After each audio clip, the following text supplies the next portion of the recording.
Bismillahirrahmanirrahim. Assalamualaikum warahmatullahi wabarakatuh. Alhamdulillah rabbil alamin. Wabihi nasta'inu ala umuri dunya waddin. Wassalatu wassalamu ala asyrafil anbiya'i wal mursalin. Sayyidina wa maulana Muhammadin wa ala alihi wa ashabihi wa man sara ala darbihi ila yaumiddin. نشهد أن لا إله إلا الله وحده لا شريك له إله الأولين والآخرين ونشهد أن محمدا عبده ورسوله المبعوث رحمة للعالمين اللهم علمنا ما ينفعنا وانفعنا بما علمتنا وزدنا علما سبحانك لا علم لنا إلا ما علمتنا إنك أنت العليم الحكيم أما بعد. Bapak, ibu-ibu hadirin wal hadirat, sidang jamaah salat zuhur rahimani wa rahimakumullah. Kembali kita bersyukur pada Allah Subhanahu wa taala dengan melafazkan tahmid alhamdulillah rabbil alamin. Hingga siang hari ini Allah tidak henti-hentinya melimpahkan nikmat dan karunia yang begitu banyak kepada kita. Kemudian berselawat kita kepada Rasulullah sallallahu alaihi wasallam dengan ucapan Allahumma salli ala Muhammad wa ala ali Muhammad. Assalamualaikum ya Rasulullah. Bapak, ibu-ibu hadirin wal hadirat sidang jamaah salat zuhur rahimakumullah. Salah satu bentuk keimanan kita yang ada dalam rukun iman yaitu beriman kepada hari akhir. Dan kita juga percaya bahwa nanti setelah Allah bangkitkan kita, lalu Allah kumpulkan kita di padang mahsyar, ada sekian tahapan yang akan kita lalui hingga akhirnya Allah Subhanahu wa taala menjadikan tempat kembali kita salah satu dari dua tempat kembali. Apakah itu neraka wal iyadu billah ataukah surga Allah Subhanahu wa taala. Dan salah satu proses yang akan kita lewati itu apa yang kita kenal dengan istilah mizan. Mizan, di mana amal perbuatan kita ditimbang oleh Allah Subhanahu wa taala, baik dan buruknya. Maka Bapak Ibu hadirin wal hadirat rahimakumullah, dalam sebuah ayat di surat Al-An'am ayat 160, Allah Subhanahu wa taala berfirman, a'udzu billahi minasyaitonir rajim. Man jaa'a bil hasanati falahu 'asyru amsalihha wa man jaa'a bis sayyi'ati fala yujza illa mislaha wa hum la yuzlamun. Shadaqallahul azim. Yang akan ditimbang dari amal perbuatan kita kelak Bapak Ibu yang dirahmati Allah, dua. Secara umum perbuatan kita terbagi kepada dua saja. Hasanahkah atau sayyi'ah, perbuatan baik atau perbuatan buruk. Dan Allah siapkan ganjaran atau pahala dari setiap perbuatan ini. Ketika kebaikan yang kita kerjakan, maka Allah sudah jelaskan dalam ayat tadi, man jaa'a bil hasanati falahu 'asyru amsalihha. Barang siapa yang mengerjakan hasanah atau kebaikan, maka janji Allah Subhanahu wa taala untuknya 10 kali lipat pahala dari apa yang dia kerjakan berupa kebaikan tersebut. Dan sebaliknya, ketika keburukan yang kita kerjakan, maka Allah Subhanahu wa taala juga sudah menetapkan. Di ayat tadi Allah katakan, "Wa man jaa'a bis sayyi'ati fala yujza illa mislaha." Barang siapa yang mengerjakan keburukan, maka dia tidak diberikan ganjaran kecuali semisal keburukan yang telah dia kerjakan. Maka ayat ini Bapak Ibu yang dirahmati Allah Subhanahu wa taala menjadi kaidah dasar bahwa setiap kebaikan, amal soleh atau hasanat akan Allah berikan pahala 10 kali lipat. Dan setiap sayyi'ah atau keburukan yang kita kerjakan, Allah akan berikan ganjaran serupa sesuai dengan keburukan yang kita kerjakan tersebut.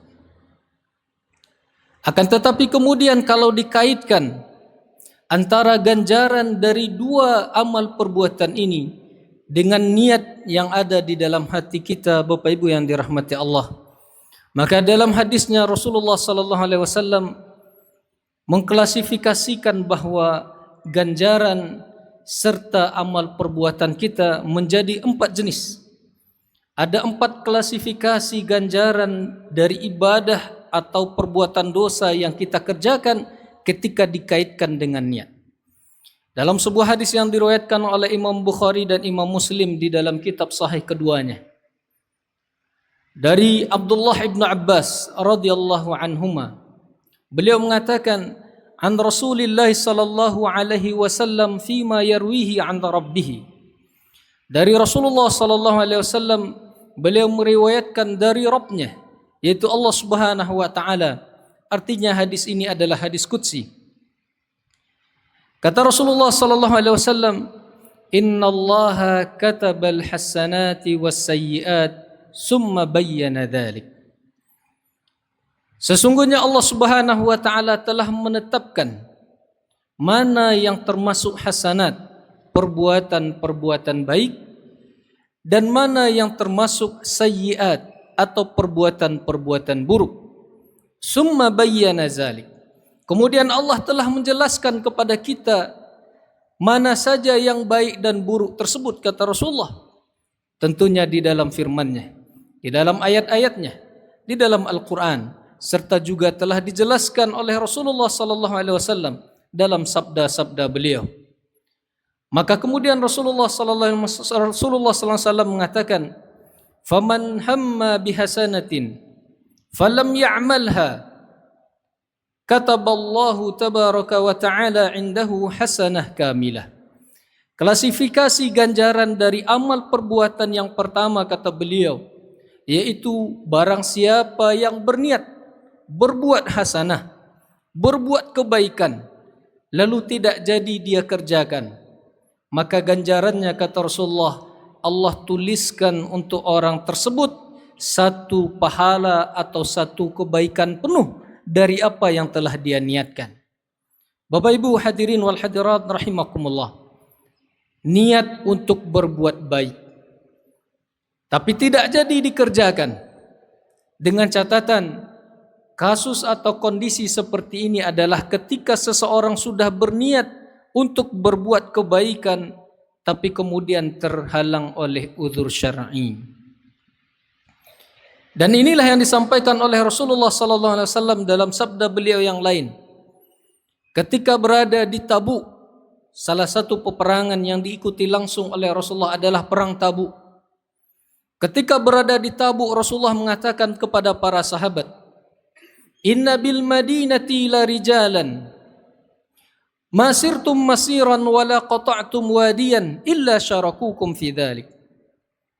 Kata Rasulullah, sesungguhnya ada orang-orang yang berada di kota Madinah tidak ikut ke Tabuk bersama Rasulullah.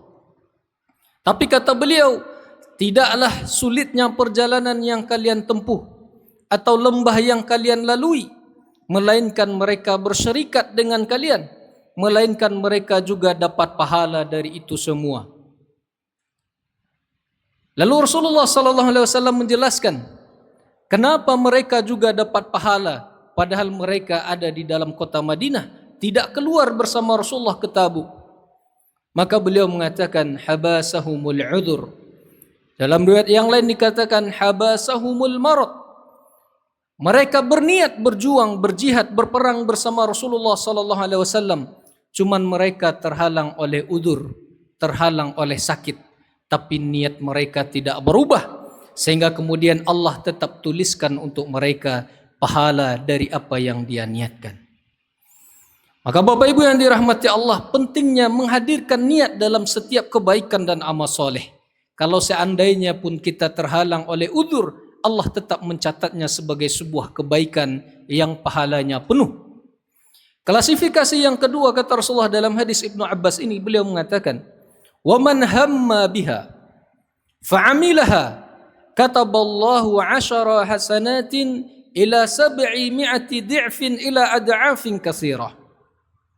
Klasifikasi yang kedua yaitu ada orang yang berniat berbuat baik, hasanat, ibadah, amal soleh. Dia berniat, fa'amilaha. Setelah niatnya itu dia realisasikan, dikerjakannya niat baik tersebut. Maka Bapak Ibu hadirin wal hadirat rahimakumullah, ganjarannya kata Rasulullah sallallahu alaihi wasallam salah satu dari yang tiga. Kataballahu ta'ala indahu 10 hasanatin. Allah tulis untuk orang yang berniat baik, lalu dia kerjakan niat baiknya tersebut, Allah tulis untuknya 10 kali lipat dari apa yang telah dia kerjakan. Ini senada dengan ayat dalam surat Al-An'am yang Allah sebutkan tadi, man jaa bil hasanati falahu 10 amsalihha. Barang siapa yang berbuat hasanah atau kebaikan, untuknya 10 kali lipat pahalanya. Artinya Bapak Ibu yang dirahmati Allah, tidak ada kebaikan, tidak ada amal soleh yang ketika diniatkan lalu dikerjakan, lalu Allah berikan ganjaran kurang dari 10. Maka seminimal-minimalnya ganjaran atas kebaikan yang dikerjakan itu adalah 10 kali lipat. Atau kemungkinan yang kedua kata Rasulullah, ila 700 di'fin. Bahkan ada yang lebih dari 10 kali lipat. Ada yang Allah berikan ganjaran atas perbuatan baik yang dia niatkan lalu dikerjakannya, ada yang sampai 700 kali lipat. Di antaranya adalah infak dan sedekah, sebagaimana yang juga Allah sebutkan di dalam ayatnya. Bahkan kata Rasulullah sallallahu alaihi wasallam, ila ad'afin katsirah. Ada kebaikan yang diniatkan lalu dikerjakan, pahalanya Allah lipat gandakan dengan kelipatan yang tidak terhingga. Bapak Ibu hadirin wal hadirat rahimakumullah, Rahman dan Rahimnya Allah. Niat baik ketika dikerjakan, ganjarannya Allah lipat gandakan. Mulai dari 10, 700 sampai kelipatan tidak terhingga. Ini klasifikasi yang kedua. Klasifikasi yang ketiga, ganjaran bagi orang yang berniat berbuat buruk. Maka Rasulullah kemudian melanjutkan, faman hamma bisayyi'atin falam ya'malha. Barang siapa yang berniat berbuat buruk dan tidak jadi dia kerjakan niat buruknya tersebut, kataballahu ta'ala indahu hasanah kamilah. Kata Rasulullah, Allah tulis untuknya 1 kebaikan penuh. Bapak Ibu, mungkin kita bertanya, bagaimana mungkin niat berbuat keburukan, niat berbuat dosa dan kemaksiatan malah kemudian berujung dapat 1 pahala? Padahal niatnya adalah niat buruk.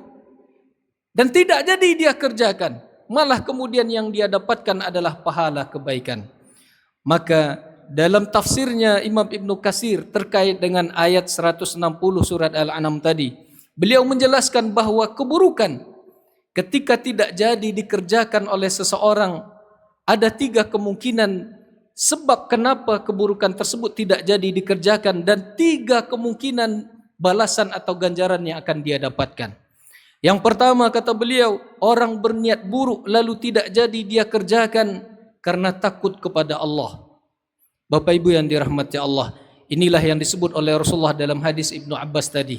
Barang siapa yang berniat keburukan lalu tidak jadi dia kerjakan, Allah tuliskan untuknya 1 pahala penuh, 1 kebaikan penuh. Pahala atau kebaikan ini Bapak Ibu diperolehnya karena takutnya kepada Allah, sehingga kemudian dia batalkan niatnya untuk berbuat buruk.